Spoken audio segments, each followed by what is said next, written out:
On this episode of Living with a Classic, it's lots of cleaning, painting, and preparing under the hood.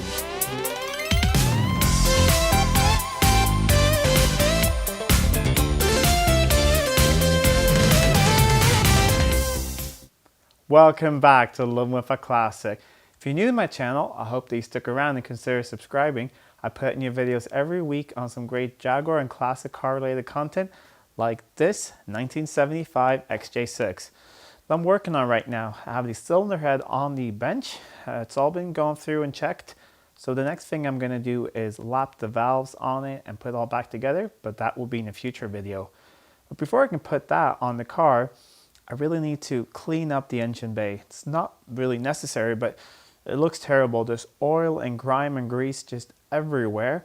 So I want to clean everything up on the sides and along the block, and I plan on painting the block. I'm also going to remove the frost plugs on the side, and I'm going to try and get all these studs out so I can clean out the threads down there and make sure that the studs go in all the way in the block so we don't have any sealing problems in the future. If you're new and you haven't seen any of the other videos on this car, I'll put a link to a playlist up above and down below so you can check it out so you're all caught up. Now let's have a look at what the engine bay looks like right now. I've done a bit of work under here since I took the head off, mostly just removing things so I can get access to cleaning. Took the starter out, the distributor is out, and the amplifier that was next to it. The alternator and bracket are also out. I removed all the wiring and taken it to the side. So it's just still loomed in here, but I just removed everything to the side so I can get some access to start cleaning the block. So that's what I will start to do right now. Start degreasing and cleaning up the block. Most of the oil is concentrated up here, up at the front, and up at the back over there. So I'll start removing all of that. Just a lot of degreaser, various brushes, and a lot of paper towels, and this should come out nice and clean. Then I can try and get those freeze plugs out down there and try and get the studs out as well.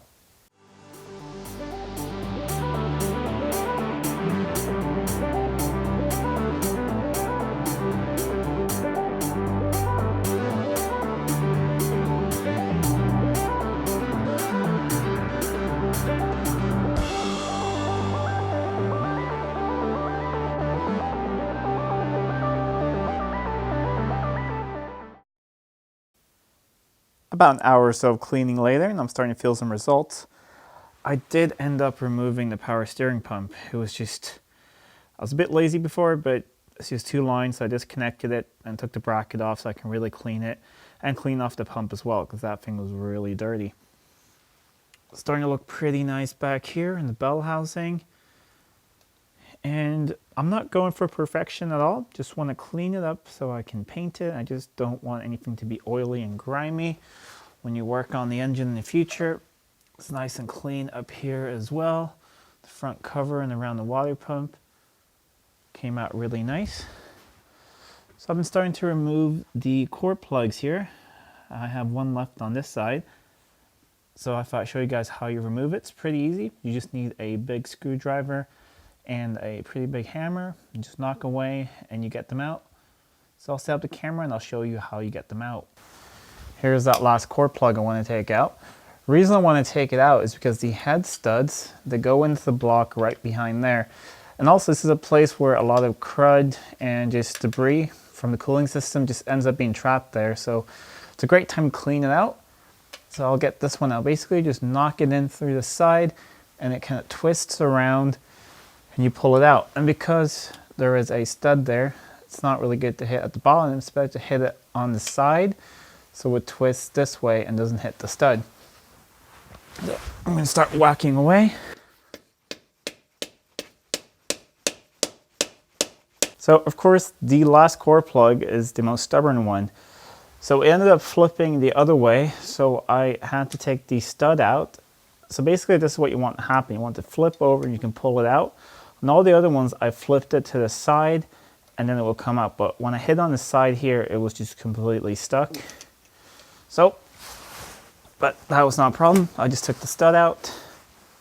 And here is that last plug. You can see all that crud on there. So it's a good thing to take them out, clean out in there. and they don't cost much at all, so we're going to put in new ones after it's all been painted. This is going to be a little bit difficult to show, but here is the reason why you can't thread one of these head studs back in without taking the core plug and cleaning it out. You see over there, that's where the head stud goes in. It's right there. Now that I took it out, it's all full of crud and everything that was around here. So there's no way you can get that all the way into the bottom without cleaning this out. So that's why you're removing all the core plugs. So I'm going to clean all this out with a wet and dry shop vac and then chase the threads before putting any head studs back in. I'm going to continue cleaning everything, degreasing the block. I'm also going to clean off both inner wings so they look really nice. I'm going to try and get out the rest of the head studs, but if there are any of them that are completely stuck in there, I think I'm actually just going to leave them, just measure that they're in all the way, and if they are, I'll leave them because I don't want to ruin any of the threads in the bottom of the block here, because I really don't have time to drill anything out and put new threads in there or helicoils. It's definitely not something I want to do. And when all that's done, I'm going to start painting the block. Now everything is very clean. Those two remaining studs that are in the middle, they're really stuck in there. So I measure them, they're in all the way, and I'm going to leave them. But all the core plugs are out. Everything is clean and degreased. The front is really nice and clean. It's also really nice over here, nice and clean. Sump is clean down there as well. So now I'm just going to paint it black.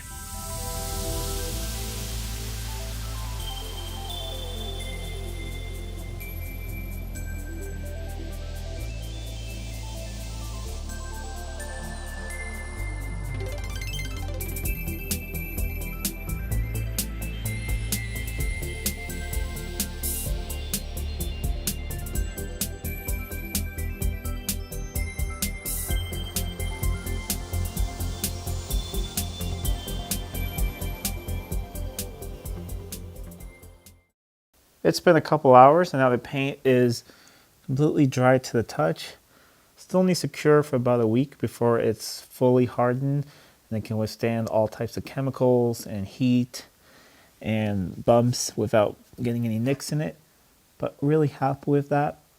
Not sure how well it's showing up on camera, but it's pretty nice and shiny. You can see the reflection of my hand in it.